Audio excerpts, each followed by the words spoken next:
하나님 말씀 함께 보겠습니다. 시편 23편 1절로 6절 말씀입니다.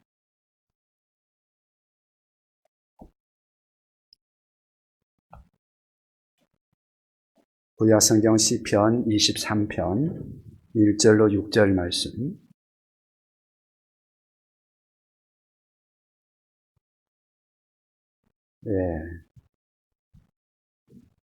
제가 봉독하도록 하겠습니다. 시편 23편, 제가 가지고 있는 성경은 817쪽입니다. 제가 봉독합니다. 여호와는 나의 목자시니 내게 부족함이 없으리로다. 그가 나를 푸른 풀밭에 누이시며 쉴만한 물가로 인도하시는도다. 내 영혼을 소생시키시고 자기 이름을 위하여 의의 길로 인도하시는도다. 내가 사망의 음침한 골짜기로 다닐지라도 해를 두려워하지 않을 것은 주께서 나와 함께 하십니다. 주의 지팡이와 막대기가 나를 안위하시나이다. 주께서 내 원수의 목전에서 내게 상을 차려주시고 기름을 내 머리에 부으셨으니 내 잔이 넘치나이다. 내 평생에 선하심과 인자하심이 반드시 나를 따르리니 내가 여호와의 집에 영원히 살리로다. 아멘. 오늘은 인생의 골짜기를 지날 때라는 제목으로 시편 23편 1절로 6절 말씀을 중심으로 해서 함께 말씀을 나누고자 합니다. 요즘 온 세계가 코로나로 인해서 몸살을 앓고 있습니다. 큰 고통을 겪고 있죠. 이런 상황에서 사실 우리나라도 역시 계속해서 고통을 당하고 있습니다. 많은 사람들이 어려움을 겪으면서 항공사들까지 이제 넘어가는 그런 상황까지 우리가 보고 있습니다. 많은 여행업을 하는 사람들이 직장을 잃고 또 여러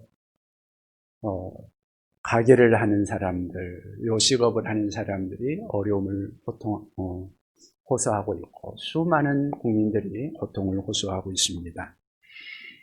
우리나라가 지금 그런 어려움을 겪는 가운데 사실 우리라고 거기에서 예배로 빠질 수가 없는 거죠. 우리 모두가 다 그 고통 속에 있다고 합니다. 그러면 그런 것들이 어떻게 생각하면 우리 인생에 있어서 골짜기죠. 사람들이 이런저런 직장이나 사업이나 이런 것들이 어려울 수도 있고 어떤 사람들은 자기가 계획하는 일들이 제대로 안 될 수도 있고 또 어떤 사람들은 몸이 안 좋아서 어떤 사람들은 가정에 문제가 생겨서 어려움을 겪을 수 있습니다. 이런 문제들이 생길 때에 우리 그리스도인들은 어떻게 해야 할까요? 사실 그런 것들로 인해서 우리가 상황이 바뀌면 우리들의 마음이 위축되는 것이 사실입니다. 그런 것들 때문에 그런 것이 좀 가볍게 오면 괜찮은데 우리에게 중대한 타격을 줄 때 그것이 우리의 마음에 타격을 주면서 마음까지 병이 드는 그런 경우들도 종종 있습니다. 그렇다면 우리 예수 믿는 사람들은 그러한 위험 속에서 그러한 어려움과 고통 속에서 그러한 골짜기를 지날 때 어떻게 해야 될 것인가? 사실은 그러한 실직이나 사업의 실패나 몸에 병든 것이나 그것 자체의 문제라기보다도 그것보다도 오히려 그것 때문에 오는 내 마음속에 오는 불안이나 공포나 어떤 연민의 정을 이기지 못해서 내 마음의 건강, 내 마음의 어떤 강건함이 무너질 때 그것이 더 큰 문제일 것입니다. 사실 하나님의 자녀라 그러면 어떤 상황에 처할지라도 그것을 능히 극복하는 그러한 능력을 보여야 할 터인데 사실 그러지 못하는 그런 상황이 되지 못하는 경우가 우리에게 더 큰 문제가 되는 거죠. 예수 믿는 사람들은 그러면 안 되는데 상황이 변하고 내가 정말로 너무너무 주변 환경이 내 자신을 압박하고 내가 무너지는 것 같을 때 우리의 속사람이 꺾여서야 되겠습니까? 우리의 마음까지 병들어 버리면 안 된다는 거죠.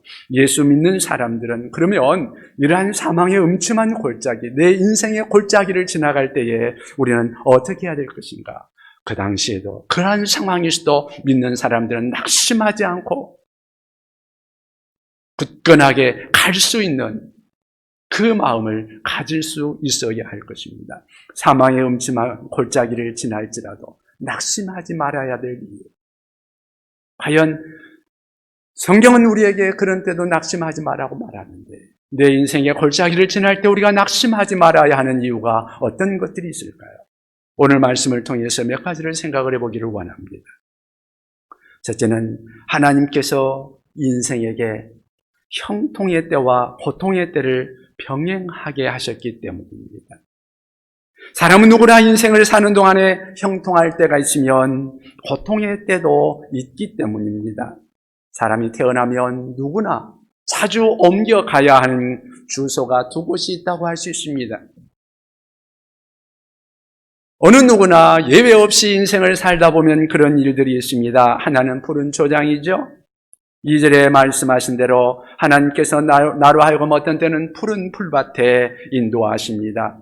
쉴 만한 물가로 인도하십니다. 형통할 때죠. 세상 말로 말하면 행복을 구가할 때죠. 무엇인지 원하는 대로 잘 돼갑니다. 하나님이 우리에게 은혜를 자주 주십니다. 마음 먹은 대로 별로 안 되는 것도 없습니다. 식구들도 다 건강하고 원하는 대로 잘 되어지며 수입도 괜찮습니다. 어떻게 보면 앞으로 걱정할 일도 별로 없는 것 같습니다. 그럴 때 바로 우리 하나님께서 나를 푸른 풀밭으로 인도하고 계시는구나. 그렇게 생각하며 우리가 하나님을 찬양할 수 있지요. 그때가 바로 인생의 꽃이라고도 말할 수 있을 것입니다. 그런데요, 우리는 가끔 또 이사 가야 하는 곳이 있습니다. 그것은 4절에 말하고 있는 사망의 음침한 골짜기입니다. 사망의 음침한 골짜기, 그것은 아마 역경일 수 있습니다. 내가 생각지도 않는 어떠한 불행이 내게 다가와서 돌풍처럼 나를 휩쓸고 갈 수도 있습니다. 실직을 당했을 수도 있고요. 어떤 사람들이 사업을 하다가 사업이 고통을 당할 때도 있습니다. 어떤 사람들은 몸에 이상이 생길 수도 있겠지요. 아마 그 순간이 우리들이 사망의 음침한 골짜기에 발을 들여놓고 있는 그런 순간일 수도 있습니다. 그런 것으로 인해서 우리가 사망의 그 골짜기를 지나면서 마음의 고통을 겪으며 그것 때문에 우리의 마음에 큰 아픔과 고통으로 인하여서 어려움을 겪을 수 있습니다. 여러분, 인생을 살다 보면 항상 푸른 풀밭에만 쉴 수는 없죠. 또 평생을 사망의 그 골짜기를 지나가고 있는 그 골짜기에서만 살 수도 없을 것입니다. 만약 그런 사람이 있다면 불행한 사람이죠. 우리는 두 곳을 다 왔다 갔다 하게 됩니다. 두 곳 다 우리의 집이 아닙니다.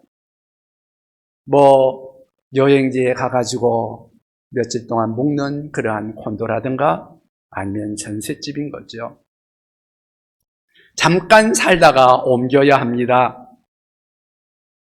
내가 푸른 풀밭에 있다고 해서 그곳을 내가 언제까지나 내 평생 있는 곳이 아니요. 사망의 음침한 골짜기를 지난다 할지라도 그것이 평생 내 집이 아닙니다. 조금 지나면 옮겨야 합니다. 그렇게 왔다 갔다 하다가 마지막에 우리가 갈 곳이 있죠. 그곳이 어딜까요? 6절에 나와 있는 말씀대로 내 평생의 선하심과 인자하심이 반드시 나를 따르니 내가 어디에요? 여호와의 집에 영원히 살게 될 것입니다. 거기 갈 때까지는 우리 하나님의 집으로 가는 그 순간까지는 우리는 여전히 별 수 없이 왔다 갔다 하며 살아갈 수밖에 없을 것입니다. 여러분들 중에는 저보다 인생을 오래 사신 분들이 많이 계시니까 제가 더 이상 말하지 않아도 잘 아시겠지만 푸른 풀밭에도 왔다가 골짜기도 갔다가 형통했다가 어떤 때는 곤고해졌다가 하는 것이 인생이 아닙니까? 전도서에 보면 이것을 어떻게 표현하고 있느냐면 전도서 3장 1절에 이렇게 말합니다. 사람이 살다 보면 헐 때가 있고 또 세울 때가 있다. 울 때가 있으면 웃을 때도 있다. 어떤 때는 손에 쥘 때도 있지만 손에 있는 것을 놓을 때도 있다고 말합니다. 그것이 인생이다. 전도서 7장 14절 이하에는 또 말씀합니다. 인생을 살면서 형통한 날도 있다. 푸른 풀밭에서 뛰노는 날도 있다. 쉴만한 물가에서 쉬는 날도 있고, 그럴 때는 우리 하나님이 주신 그러한 아름다운 시절들을 하나님께서는 기뻐하고 즐거워하며 찬양하라고 말합니다. 그때를 즐겨라고 말씀하십니다. 그러나 살다 보면 곤고한 날도 있다. 사망이 음침한 골짜기를 한숨 쉬면서 걸어가야 할 때도 있다. 그때는 기도하라 성경은 말합니다. 하나님께서 이 두 가지를 우리에게 병행하게 하셔서 사람으로 하여금 능히 앞날을 알지 못하게 하셨다. 우리 하나님이 우리에게 말씀해 주고 있습니다. 인생을 걷는 걸음이 자기에게 있지 않고 인도하는 자에게 있다는 것을 우리 하나님이 알게 하기 위해서 그렇게 하신다고 말씀하십니다. 푸른 풀밭으로 인도하시면 풀밭으로 갈 것이요, 골짜기로 인도하시면 골짜기로 갈 것이요, 인생의 전부를 만군의 하나님 여호와 앞에 의탁하고 걸으라는 말씀입니다. 자기를 믿지 말고 하나님을 믿으라. 그러한 의미에서 우리 하나님께서는 두 가지를 병행하게 하셨다 말씀하셔요. 여러분, 그리고요, 우리 인생의 골짜기를 지날 때 우리가 낙심하지 말아야 하는 이유는 뭔가? 두 번째는 하나님께서 친히 그의 사랑하신 자녀들을 골짜기로 밀어넣으실 때가 있기 때문입니다. 우리는 사망의 음침한 골짜기 싫어합니다. 저도 싫어하고요. 아마 여러분들도 다 싫어하지 않을까요? 우리 중에 아무도 평생 고생하며 살고 싶은 그러한 사람은 없을 것입니다. 가급적이면 음침한 골짜기 피하고 싶죠. 그것을 피하려고 남모르게 밤새면서 노력하는 것이 우리들의 모습 아니겠습니까? 그것을 피하려고 남모르게 열심히 노력하고 더 열심히 일하고 하는 것들, 정말 할 수만 있으면 우리는 그것을 극복하려고 합니다. 그게 다 우리가 될 수만 있으면 사망의 그러한 골짜기를 피하고 싶은 것이죠. 그래서 좀 더 편하게 인생을 살고 싶어 하는 거 아니겠습니까? 하나님이 그것을 보고 뭐 잘못됐다 그렇게 말씀하시지 않습니다. 그럼에도 불구하고 우리가 알아야 하는 것이 있는데요, 가끔은 우리 하나님께서 하나님의 자녀들을 골짜기에 밀어넣으실 때가 있다는 것입니다. 이상해요. 나는 싫은데 하나님은 밀어넣으셔요. 그것이 우리 하나님의 지혜입니다. 그것이 우리 하나님의 사랑이라고 할 수 있죠. 우리가 성경에 보면은요, 하나님께서 정말 나의 사랑하는 친구라고, 나의 벗이라고 말한 분이 있습니다. 아브라함이죠. 친구라고 말하고 벗이라고 말을 했으면 사실 그 말은 하나님이 쓰시는 말로서는 그렇게 흔한 말이 아니죠. 만약에 우리 하나님께서 친구라고 생각하셨다면, 벗이라고 말씀하신다면 그 사람을 좀 더 잘해 주시지 않았을까요? 예, 잘해 주셨죠. 그런데 성경을 한번 볼까요? 자식이 없어서 하나님의 부르심을 받은 이후에도 20, 30년 동안 나이 100살이 될 때까지 천대받으며 후손 없는 사람으로 살지 않았습니까? 그거야말로 그 시대에는 사망이 음침한 골짜기 아니었을까요? 어떤 때는 흉년이 들어서 얼마나 많이 고생을 합니까? 이웃 부족으로부터 질시를 받아서 불이익을 당할 때도 많이 있었죠. 왜 하나님께서 자기 친구 되신 아브라함을 가끔 이렇게 사망이 음침한 골짜기로 집어넣었을까 하는 겁니다. 그것이 하나님의 방법인 것입니다. 여러분, 하나님께서 정말 하나님의 마음에 딱 맞는 사람이라고 말한 사람이 있습니다. 누군가요? 다윗이죠. 이 사람은 내 마음에 딱 맞는 사람이다. 내 뜻을 이루겠다고 하나님이 말씀하셨던 사람 다윗. 우리말로 하면 눈에 쏙 들어오는 사람이겠죠. 만약 그런 사람이라고 그러면 여러분이 정말 내 눈에 쏙 드는 사람이면 그 사람한테 어떻게 하겠어요? 그러면 진짜 그 사람을 여러분들이 어떻게 해서든지 그냥 곱게 잘 키우고 싶지 않겠습니까? 그런데요, 우리 하나님께서 다윗을 똑똑하게 골짜기에 집어넣은 거 여러분 아시나요?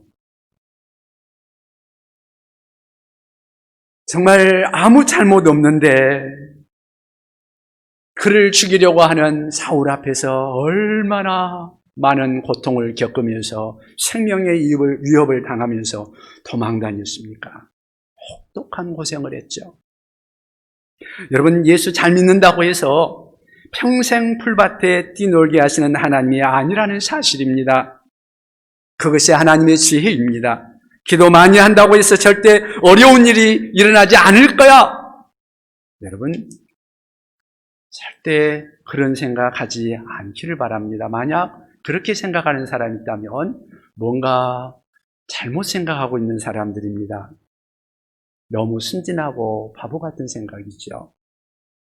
여러분, 사람이 살다 보면 음침한 골짜기, 죽을지 살지 모르는 무서운 이러한 어두운 골짜기를 지날 때가 얼마든지 있습니다.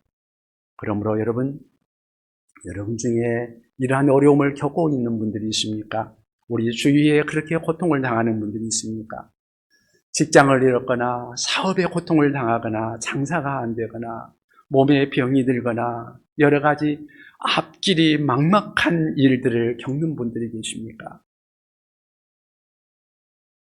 일이 잘 안 돼서 정말 앞으로 이것이 어떻게 될지 막막해서 시원한 답이 나오지 않는 분들, 그런 분들이 한번 생각해 보시기를 바랍니다. 예수 믿는 하나님의 자녀들에게 이런 것이 결코 이상한 일이 아니다.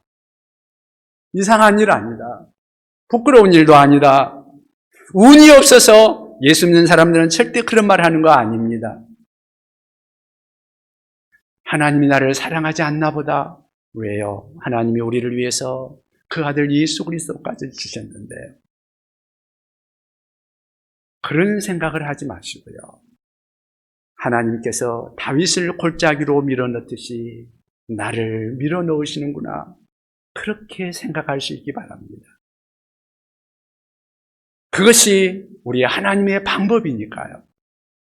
여러분, 인생의 골짜기, 사망의 음침한 골짜기로 들어갈지라도 낙심하지 말아야 할 이유 세 번째는 어떤 것인가? 세 번째는 사망의 음침한 골짜기에서도 하나님이 나의 목자가 되시기 때문입니다. 여러분 믿으십니까? 상황이 바뀔지라도 하나님은 변하시지 않습니다. 오늘 읽은 말씀을 통해서 우리가 배워야 할 소중한 진리, 다윗이 우리에게 교훈하는 가장 보화 같은 진리는 바로 이겁니다. 내가 푸른 풀밭에 뛰놀고 있을 때, 쉴만한 물가에서 내가 평안히 쉬고 있을 때, 그때 하나님은 나의 목자이셨다. 그러므로 내가 부족함이 없었다. 마찬가지로 내가 사망의 음침한 골짜기로 다닐지라도 하나님은 여전히 나의 목자셔서 나는 부족함이 없었다. 바로 그 이야기죠. 상황은 푸른 초장이나 사망의 음침한 골짜기지만 상황은 달라졌지만 다윗을 지키시고 다윗에게 모든 것을 공급하시고 모든 것을 충족하게 하시는 하나님은 변함이 없었다고 다윗은 노래하고 있는 것입니다. 이게 중요한 거죠. 다윗이 푸른 풀밭에서만 이 노래를 불렀다고 한다면 당연히 그렇다고 말할 수 있을 것입니다. 만사가 편하니까 다 원하는 대로 하나님이 주셨으니까. 그래서 나의 목자라고 노래하는 거 당연할 것입니다. 그러나 다윗이 교훈하는 것은 무엇입니까? 푸른 풀밭에서 이런 하나님이었다면 사망이 음침한 골짜기에서도 나는 이런 하나님을 안다. 내가 비록 사망이 음침한 골짜기에서 걸으면서 먹을 것이 없고 마실 것 없고 위험이 도사리고 있는 사방에서의 위험을 겪으면서 가고 있는 이 상황에서도 나는 분명히 말할 수 있다. 푸른 풀밭에서 나의 목자이신 하나님께서는 이곳에서도 여전히 나의 목자이시다. 그러므로 푸른 풀밭에서 내가 부족함이 없었다면 사망의 골짜기에서도 내가 부족함이 없다. 이 고백이 다윗의 고백이요, 또 오늘 우리들의 고백이 될 수 있기를 바랍니다. 오늘 내게도 다윗과 같은 그런 고백이 있는지 한번 돌아볼 수 있으면 좋겠습니다. 1절을 좀 더 실감나게 말한다면 여호와는 나의 목자시다. 그러므로 나는 아무것도 부족함이 없다. 푸른 풀밭에서 또한 사망의 음침한 골짜기에서도 여호와는 나의 목자시다. 그러므로 나는 부족함이 없다. 바뀌는 것은 상황이지 하나님이 아니십니다. 그러므로 여러분, 우리에게 조그만 생활의 변화가 일어났다고 해서 내가 왜 그렇게 괴로워하고 왜 그렇게 기가 죽고 왜 그렇게 벌벌 떨고 있는지 자기 자신을 한번 돌아보아야 할 것입니다.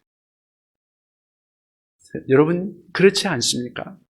사실 우리들 대부분이 어려움을 겪으면 이런 상황들이 오는 것은 어쩔 수 없을 것입니다. 그런데 이유가 어디가 있는가? 상황이 바뀌었기 때문인가? 아니면 믿음이 부족한 때문인가? 생활이 궁핍해서인가? 아니면 내 마음이 궁핍해서인가? 고통의 뿌리가 어디에 있는가? 한번 살펴볼 수 있기를 바랍니다. 사망의 음침한 골짜기에서도 하나님은 나의 목자가 되셔서 부족함이 없는 이유가 무엇일까요? 다윗은 두 가지를 이야기합니다. 4절을 한번 보면은요, 4절에 그렇게 말합니다. 4절 다 같이 한번 읽어볼까요? 4절을 같이 읽어보겠습니다. 내가 사망의 음침한 골짜기로 다닐지라도 해를 두려워하지 않을 것은 주께서 나와 함께 하십니다. 주의 지팡이와 막대기가 나를 안위하시나이다. 아멘. 사망의 음침한 골짜기에서도 하나님은 나의 목자시다. 왜 하나님이 나의 목자신가? 그 순간에도 그것은 하나님이 나와 함께 하시기 때문입니다. 하나님이 나와 함께 하시기 때문에 그 순간에도 여전히 하나님은 나의 목자신 줄로 믿습니다. 사실 믿는 사람들이라 보면 다 아는 이야기 아닙니까? 다 알죠? 그 골짜기에 있을 때 하나님이 나와 함께 하신다는 거 내가 이미 성경을 받고 설교도 수없이 들었고 나도 내 마음으로 알고 다 아는데요. 그런데 사실 그것을 내 마음으로 그 순간에 그 골짜기에서 내가 그것을 붙들고 사는 것은 그렇게 지식하고 같지는 않은 것 같습니다. 하나님이 나와 함께 하신다는 거 너무너무 귀한 것인데요. 사실 우리가 상황이 좋을 때 하나님이 나와 함께 하신다 하는 그 은혜를 겪을 때 우리들은 얼마나 마음이 기쁘고 평안합니까? 사실 어떤 일이 잘 될 때 하나님의 은혜가 나에게 임하고 내가 기쁨으로 우리 하나님과 동행하는 그런 느낌을 받을 때 그것은 참 기쁘죠. 감사하죠. 그런데 어려움이 닥칠 때는 사실 그것을 느끼기가 쉽지 않습니다. 여러분, 사람들끼리도요, 가장 인간관계가 깊은 관계가 아마 사람들 가운데서는 부부가 아닐까 생각을 합니다. 결혼을 하고 한 집에서 살다 보면 여러 가지 일들을 함께 하면서 살다가 이제 세상을 끝나는 그날까지 같이 sap니다. 그런데 모든 일들이 잘 되고 가족들이 다 평안할 때는 함께하는 기쁨, 사실 좋은 거라고는 생각을 하지만 그렇게 크게 생각하지 않고 지나갈 수 있습니다. 그런데 부부가 살아가다가 진짜 함께 있다는 것을 느낄 때가, 강하게 느낄 때가 어느 때인가? 아마 남편이나 아내나 살아가면서 한쪽이 실직을 하거나 아니면 병이 들거나 그럴 때 내 아내가, 내 남편이 그때 얼마나 귀중한지 우리가 생각하게 되고, 그때 가슴에 전달되는 함께함에 대한 그러한 느낌이 강하게 우리에게 다가오지 않습니까? 우리 하나님과의 관계에서도 마찬가지 아닐까요? 사망의 음침한 골짜기를 걸을 때 하나님이 나와 함께 하신다는 것을 정말 강하게 느낄 수 있는 그런 때라고 생각합니다. 여러분, 좋을 때는 얼마든지 우리가 기쁨의 찬양을 드릴 수 있습니다. 그런데 그렇지 못할 때 우리가 참 찬송을 부르기가 쉽지 않죠. 그런데 사망의 음침한 골짜기를 지날 때에 여러분들 우리 하나님을 생각해 보십시오. 제가 전에 즐겨 불렀던 복음성이 한 가지가 있습니다. 나의 등 뒤에서 나를 도우시는 주, 평안히 길을 갈 때 보이지 않아도 잘 안 보여요. 그러나 지치고 고나여 넘어질 때면 다가와 손 내미시네. 이거죠. 평안할 때 함께 하시는 하나님, 그때 하나님이 함께 계시기는 하지만 어쩌면 내가 잘 못 느껴요. 그러나 내가 지치고 고나여 허덕일 때 비로소 나와 함께 하시는 그 우리 예수님의 큰 손을 체험하는 것이죠. 하나님이 가끔 왜 우리를 사망의 음침한 골짜기로 집어넣으실까요? 내가 여기 있다. 너 내 존재를 좀 알아다오. 그런 의미에서 집어넣는 것은 아닐까요? 그렇지 않으면 자기 잘난 맛에 사는 경우가 많으니까요. 우리 하나님이 나의 목자라고 말씀하실 때 하나님이 나의 목자라고 고백할 수 있는 이유 또 하나를 말한다면 하나님이 나와 함께 하시는 것뿐 아니라 나를 안위해 주시기 때문에 그렇습니다. 주의 지팡이와 막대기가 나를 안위하시나이다. 안위하신다는 말은 위로한다는 말이기도 하고 보호하신다는 그런 뜻이기도 합니다. 목자는 지팡이를 들고 다닙니다. 그것은 양떼들을 몰고 다닐 때 꼭 필요한 필수품이죠. 해가 져서 양떼들을 우리 안에 들여보낼 때 막대기를 그 지팡이를 들고 목자가 양을 한 마리씩 그곳을 지나가게 합니다. 그때 그 양이 어디가 혹시 이상이 있는가 다 살펴보는 거죠. 다친 데가 없는가 다 살펴보면서 그 모든 것들을 살피면서 양을 들여보냅니다. 그 다음에 막대기가 있습니다. 양이 허리춤에 차고 다니는 막대기, 그것은 들판에서 양을 치고 있을 때에 곰이나 일이나 아니면 사자나 이런 맹수들이 양을 해치려고 할 때에 그 양들을 지키기 위해서 목자가 사용하고 있는 도구죠. 그래서 그 맹수로부터 양들을 보호하는 막대기, 그것을 가지고 양떼들을 지켜줍니다. 그래서 목자가 지팡이와 막대기를 지니고 있으면 양떼들은 그냥 안심하고 목자를 따라다니는 것입니다. 푸른 풀밭에도 좋고 사망의 음침한 골짜기라도 좋고 목자가 가면 무조건 따라가는 것입니다. 다윗은 어려서부터 목동 생활을 했기 때문에 그 사실을 너무나 잘 압니다.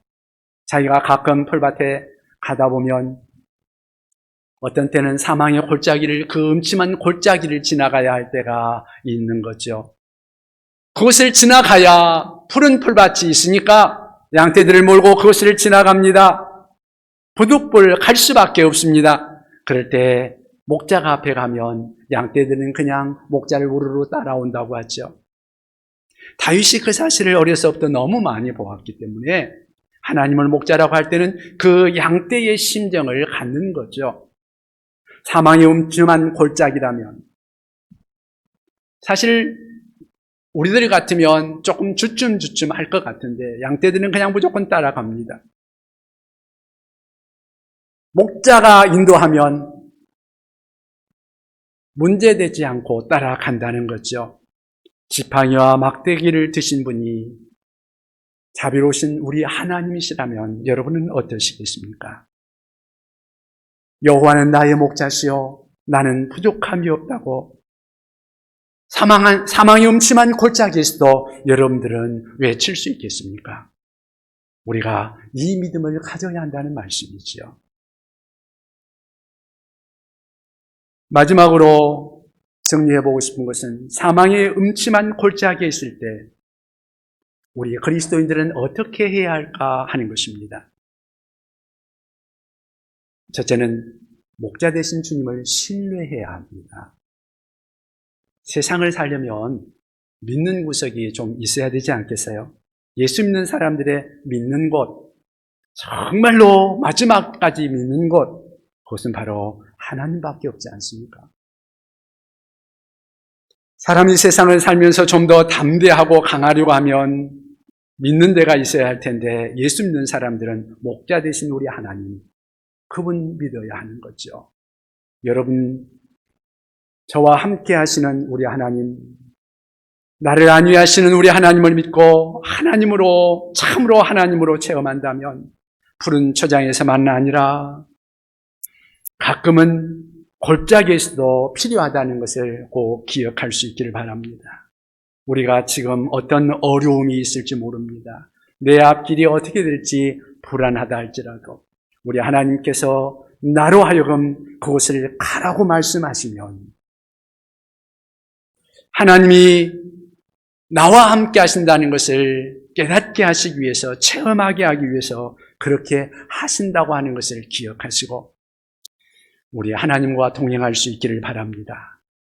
나에게 어려움이 있고 몸이 좀 건강이 나빠지고 그래서 지금 힘들고 어렵다면 생각해 보시기 바랍니다. 하나님께서 지팡이와 막대기로 나를 안위하시는 것을 우리 눈으로 바라보고 귀로 듣고 손으로 만지도록 하기 위해서 우리 하나님께서 하나님을 그렇게 우리가 경험하도록 하기 위해서 나를 밀어넣으시는구나.